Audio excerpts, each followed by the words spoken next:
વિદ્યાર્થી મિત્રો, હવે આપણે પ્રમેય જે આપેલો છે સમપ્રમાણતાનો પ્રમેય એ લખો અને સાબિત કરો. એને થેલ્સનો પ્રમેય પણ કહેવામાં આવે છે. એનું સેન્ટેન્સ છે, જો ત્રિકોણની કોઈ એક બાજુને સમાંતર દોરેલી રેખા બાકીની બે બાજુને ભિન્ન બિંદુમાં છેદે તો તે બાજુઓ પર કપાતા રેખાખંડો તે બાજુને સમપ્રમાણમાં વિભાજન કરે છે. આકૃતિ આપણે જોઈ શકીએ છીએ. ત્રિકોણ ABC આપેલો છે અને ABC ની કોઈ પણ બે બાજુ લીધી આપણે, એક AB અને AC. એને આપણે લંબ રેખાખંડ દોરેલો છે જે AB ને D બિંદુમાં, AC ને E બિંદુમાં છેદે છે. ત્યાંથી તમારે AB પર બે ભાગ કપાય છે, AC પર બે ભાગ કપાય છે, એનો ગુણોત્તર દર્શાવવામાં આવેલો છે. પક્ષ લખવાનો છે આપણે કે ત્રિકોણ ABC ની બાજુ BC ને સમાંતર રેખા બાકીની બે બાજુ AB અને AC ને અનુક્રમે AB ને D બિંદુમાં, AC ને E બિંદુમાં છેદે છે.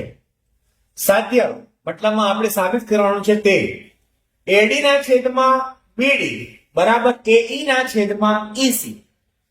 સાબિતીની હવે વાત કરીએ આપણે તો BE તથા CD દોરવાનો છે. BE અને CD આપણે જોઈન્ટ કરવાનો છે અને DM લંબ AC લઈ લેવાનો છે. DM એ AC ને લંબ લેવાનો છે અને એ જ રીતે બીજો EN લંબ AB, EN એ AB પર લંબ લેવાનો છે. જ્યાંથી અહીંયા તમારા ત્રિકોણ બનશે ઉપરના અને નીચેના બે, કારણ કે નીચેની BC ને સમાંતર બે ત્રિકોણ બને છે.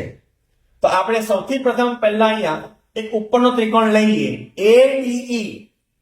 તો એરિયા ઓફ ADE એટલે ત્રિકોણ ADE નું ક્ષેત્રફળ ઇઝ ઇક્વલ ટુ 1/2 ગુણ્યા AD ઇન્ટુ EN. ત્યાંથી આવ્યું આપણને ત્રિકોણના ક્ષેત્રફળનું સૂત્ર ખબર છે, 1/2 ગુણ્યા પાયો ગુણ્યા વેગ.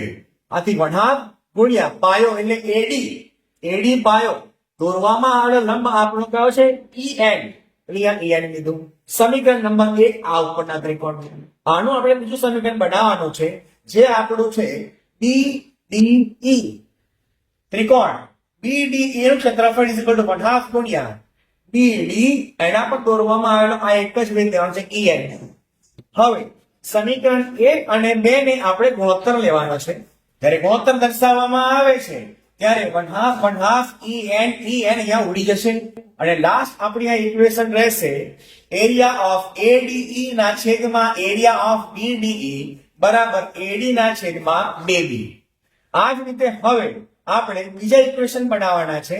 ઉપરનું જે ઇક્વેશન છે ADE એ સેમ જ લેવાનું છે ADE, અને હવે આપણે બીજું ત્રિકોણ લેવાનું છે અહીંયા DEC. તમે ECD પણ બોલી શકો છો. જે ઇક્વેશન લીધેલું છે અહીંયા અને એનો પણ સેમ ગુણોત્તર લેવામાં આવેલો છે અને તમારું સમીકરણ નંબર કીધું અહીંયા 4 બની જશે. આ જ રીતે સમીકરણ 3 અને 4 અને બીજું આપણે જોઈ શકો છો કે ત્રિકોણ BDE અને ત્રિકોણ DEC એ એક જ પાયા પર આવેલા ત્રિકોણ છે, જે આપણે આકૃતિમાં જોઈએ છે. હવે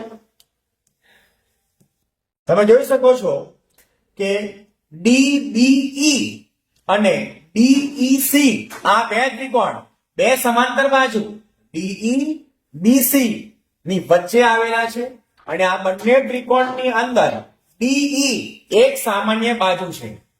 હવે આ બંને પરિસ્થિતિ આપણા ત્રિકોણના નિયમ અનુસાર આવું હોય તો આ બંને ત્રિકોણ જે નીચે બનેલા છે, એક ત્રિકોણ BDE અને બીજો ત્રિકોણ DEC, આ બંનેના ક્ષેત્રફળ પણ કેવા આવશે? અહીંયા સમાન આવશે. જેના અનુસંધાનમાં સમીકરણ નંબર આપણું 3, સમીકરણ નંબર આપણું 4 અને સમીકરણ નંબર 5 પરથી AD ના છેદમાં BD બરાબર AE ના છેદમાં EC સાબિત થાય છે. જે આપણો અહીંયા જે દોરવામાં આવેલી બાજુઓમાં જે મધ્ય દોરવામાં આવેલો એના અનુસંધાનમાં બાજુનો ગુણોત્તર અહીંયા સમાન આવે છે. હવે ચેપ્ટર નંબર 6 માં પ્રમેય બીજો છે 6.2. જો કોઈ રેખા ત્રિકોણની બે બાજુઓ સમાન ગુણોત્તરમાં વિભાજન કરે તો તે રેખા ત્રીજી બાજુને સમાંતર હોય છે. આ આપણું પ્રમેયનું સેન્ટેન્સ છે. પક્ષ એટલે મતલબમાં આપણને અહીંયા જે સેન્ટેન્સમાં આપણું તે લખવાનું છે કે ત્રિકોણ ABC માં એક રેખા AB અને AC AB અને AC ને અનુક્રમે D અને E બિંદુમાં છેદે છે. D અને E બિંદુમાં છેદે છે, જેનાથી આપણે પ્રમેય 6.1 પ્રમાણે આપણે આ સાબિત કરી શકીએ છીએ, જે આપણે સાબિત કરેલું છે. આપણે સાબિત કરવાનું છે, સ્વાધ્યાયમાં લખીશું. પેલા પ્રમેયમાં શું હતું કે સમાંતર રેખાઓ હતી તો સાબિત કરવાનું ગુણોત્તર. અહીંયા કીધું છે ગુણોત્તર હોય સરખો તો અહીંયા દર્શાવવામાં આવેલી DE અને BC એ બે રેખા સમાંતર છે સાબિત કરવાનું છે. સાધ્યની વાત કરીએ આપણે અહીંયા તો સાબિતીમાં જોઈ શકીએ છીએ અહીંયા કે DE અને BC બંને ત્રિકોણ ABC ના સમતલમાં આવેલી રેખાઓ છે. BC અને DE આ બંને રેખા, તેમના માટે બે શક્યતાઓ હોઈ શકે છે. નંબર 1, DE એ BC ને સમાંતર છે અથવા DE એ BC ને સમાંતર નથી. જો આપણે એ વાત કરીએ કે ધારો કે DE એ BC ને સમાંતર નથી એવું ધારી લઈએ તો D માંથી BC ને સમાંતર હોય એવી આપણે હજુ એક રેખા દોરવી પડશે. જે રેખાને D માંથી AC પર દોરી અને બિંદુ અહીંયા લઈને આપ્યું છે E'. જો E' આપવામાં આવે તો પ્રમેય 6.1 પ્રમાણે હવે આપણે E' ને ધ્યાનમાં લઈએ તો ગુણોત્તર આવશે AD ના છેદમાં DB બરાબર AE' ના છેદમાં E'. હવે આપણે આગળ વધીએ. વળી આપણે પક્ષમાં દર્શાવવામાં આવેલું છે કે સાહેબ જો અહીંયા E બિંદુ આપેલું હોય તો આપણો પ્રમેય સાબિત થતો 6.1 એના અનુસંધાનમાં AD ના છેદમાં DB બરાબર AE ના છેદમાં EC થાય. તો અહીંયા આપણે સેન્ટેન્સ જે દર્શાવવામાં આવેલા છે, એક આ સેન્ટેન્સ અને એક આ સેન્ટેન્સ બંનેને સરખાવી દઈએ તો તમે જોઈ શકો છો આની જમણી બાજુ બંને સરખાવી છે. હવે શું કર્યું કે બંને બાજુએ +1 ઉમેર્યા છે. બંને બાજુ હવે +1 ઉમેરવામાં આવે છે. આફ્ટર લસા લીધો છે. લસા લીધા પછી તમે ધ્યાનથી જોઈ શકો છો કે AE' વત્તા EC એ તો AC બનાવે છે આકૃતિ પરથી, અને AE વત્તા EC એ પણ આપણો AC બનાવે છે. તો AC અહીંયા ઉડી જશે, જેના અનુસંધાનમાં તમને ખાલી આ જવાબમાં મળવાનું છે E' બરાબર EC. એનો મતલબ કે જે તમે E' બિંદુ મૂક્યું, આકૃતિ પર જઈએ હવે, કે જે તમે E' બિંદુ મૂક્યું એ DE અને DE' બંને પણ સમાંતર છે અથવા બંને રેખાઓ કેવી છે અહીંયા સરખી છે. જેના આધારે અહીંયા આપણે કહી શકીએ છીએ કે E' અને E સંપાતી બિંદુઓ છે. એનાથી આપણે ઉપર લખી દો કે E' બરાબર E. જો E' બરાબર E હોય તો DE' બરાબર BC પણ થાય અને DE બરાબર BC પણ થાય. આ રીતે આપણે પ્રમેય 6.2 જે આપણો પ્રમેય 6.1 હતો એના કરતા ઉલટી રીતે અહીંયા આપણે આને સમજાઈ શકીએ છીએ. વિદ્યાર્થી મિત્રો, વિભાગ ડી ની અંદર બીજો એક ક્વેશ્ચન આન્સર આવી શકે છે દાખલો ગણવાનો, કે જે આપણો પ્રમેય 6.1 હતો સમપ્રમાણતાનો પ્રમેય, એના રિલેટેડ આ એક્ઝામ્પલ છે. આવો બીજો કોઈ પણ એક્ઝામ્પલ પૂછી શકે છે. આ એક્ઝામ્પલ 2022-23 માં થોડોક ઉલટ કરીને પૂછવામાં આવેલો છે.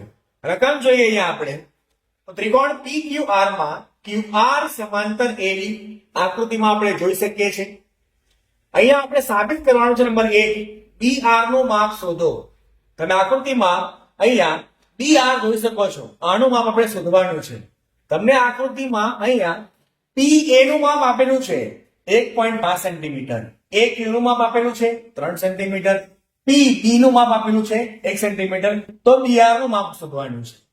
બીજું શોધવાનું છે આપણે PQ, એટલે આખો અહીંયા PQ નું માપ શોધવાનું છે, જે આ બેનો સરવાળો આવી જશે. ખૂબ સરળ એક્ઝામ્પલ છે. લખવાની ફોર્મેટ અહીંયા બહુ સારી આપણે જાળવવાની છે. અહીંયા PR નું માપ શોધવાનું છે અને છેલ્લે ત્રિકોણ PAB એ સમરૂપ કયો ત્રિકોણ છે એ આપણે ચર્ચા કરવાની છે. તમે જોઈ શકો છો ત્રિકોણ PAB આ ઉપરનો મેઇન ત્રિકોણ છે એ કોને સમરૂપ છે એ આપણે સાબિત કરવાનું છે. તો નંબર 1 આપણે વાત કરીએ પહેલી સાબિતી કે BR નું માપ શોધો. આકૃતિમાં જોઈ શકીએ છીએ ત્રિકોણ PQR માં AB સમાંતર QR છે, જે આકૃતિમાં આપેલું છે. તમને PA નું માપ આપેલું છે, AQ નું આપેલું છે, AB નું આપેલું છે. પ્રમેય 6.1 અનુસાર અહીંયા આપણે બાજુ વળાંક ગુણોત્તર લઈ લેવાના છે. એક્ઝામ્પલ તરીકે PA ના છેદમાં AQ બરાબર PB ના છેદમાં BR. તમને PA ની કિંમત આપેલી છે, AQ ની કિંમત આપેલી છે, PB ની કિંમત આપેલી છે, BR આપણે શોધવાનો છે. સામાન્ય અહીંયા BR ને આપણે ઉપર લઈ જશું, 1.5 ને નીચે લઈ જશું અને 3 ને અહીંયા ગુણાકાર કરી દઈશું, જે આપણો ક્રોસ ગુણાકાર થઈ જશે. આફ્ટર આપણે ઇક્વેશનમાં 3 ના છેદમાં 1.5 લાસ્ટ આપણા BR બરાબર 2 સેન્ટીમીટર આવે છે. 4 માર્કનો દાખલો છે, 4 વસ્તુ શોધવાની છે, ખૂબ સરળતાથી આપણે આને લખી શકીએ છીએ. બીજી સાબિતી છે કે આપણી PQ નું માપ શોધો. તો PQ નું માપ એટલે સાહેબ આખું માપ શોધવાનું છે આપણે. PQ નું માપ જે સરવાળો છે PA વત્તા AQ નો, તમે જોઈ શકો છો PQ બરાબર PA વત્તા AQ. PA નું માપ લખ્યું, AQ નું માપ લખ્યું, બેનો સરવાળો કર્યો, આપણને PQ પણ મળી ગયા. હવે ત્રીજી સાબિતીની વાત કરીએ આપણે, જે આકૃતિ પર જોઈ શકો છો તમે કે PR નું માપ શોધો. આ આપણે PR નું માપ શોધવાનું છે, જેમાં આપણને રકમમાં PB નું માપ આપેલું હતું અને અહીંયા આપણે PR નું માપ આપણે શોધેલું છે. એ રીતે અહીંયા પણ બેનો સરવાળો જ કરવાનો છે, આપણને PR મળી જશે. અને લાસ્ટ એન્ડ ફાઇનલ કે સાહેબ આ ત્રિકોણ PAB ને સમરૂપ ત્રિકોણ કયો? તો આકૃતિમાં જોઈ શકો છો કે PAB એમાં AB સમાંતર બાજુ આવે છે QR ને. અહીંયા AB સમાંતર QR હોવાથી PAB સમરૂપ ત્રિકોણ, PAB સમરૂપ ત્રિકોણ PQR એટલે આપણો મેન જે મોટો ત્રિકોણ જે છે PQR એ જ અહીંયા ત્રિકોણ PAB ને સમરૂપ ત્રિકોણ PQR માં અહીંયા આવશે. આમાં દાખલો ખૂબ સરળ છે, આપણે આને સરળતાથી ગણી શકીએ છીએ. વિદ્યાર્થી મિત્રો, હવે હું અહીંયા એક ચોક્કસ પ્રકારનું મટીરીયલ તૈયાર કરેલું છે, જે તમને PDF સ્વરૂપમાં પણ મોકલવામાં આવશે. એમાં હું એ સમપ્રમાણતમ જે પ્રમેય છે એમાં અમુક જગ્યાએ હું એક ખાલી જગ્યા રાખેલી છે. તમે આ ખાલી જગ્યા જોઈ શકો છો. ત્યાં તમારે પ્રમેય મોઢે કરીને 2-4 વાર લખીને પછી ખાલી જગ્યા તમે જે આપો છો કે 1/2 ગુણ્યા 8 રીતે ખાલી જગ્યા પૂરવી. સાહેબ આના પછી અહીંયા શું આવશે? આના પછી સાહેબ અહીંયા 1/2 ગુણ્યા પાયો ગુણ્યા વેદમાં શું લેવાનું છે એ તમે જયારે મેન પ્રમેય મોઢે કરશો 3-4 વાર, એના પછી તમને આ રીતે PDF મટીરીયલ આપવામાં આવશે. આ રીતે તમે સરળતાથી નબળામાં નબળું બાળક પણ આને મોઢે કરી શકે છે. અને એ રીતે તમે ચોક્કસ જગ્યાએ ખાલી જગ્યા આપવામાં આવેલી છે, લાસ્ટમાં તમે અહીંયા પ્રમેય સાબિત કરી શકો છો. તો વિદ્યાર્થી મિત્રો, આ જે ચેપ્ટર જે છે આપણું એ ખૂબ સરળ છે, સહેલું છે. 8 માર્કનું ચેપ્ટર છે, 2 પ્રમેય અને 1 દાખલા. આ અગત્યના દાખલા છે, તમે એને મોઢે કરી શકો છો. વિદ્યાર્થી મિત્રો, તો આ રીતે આપણે તૈયારી કરવાની છે.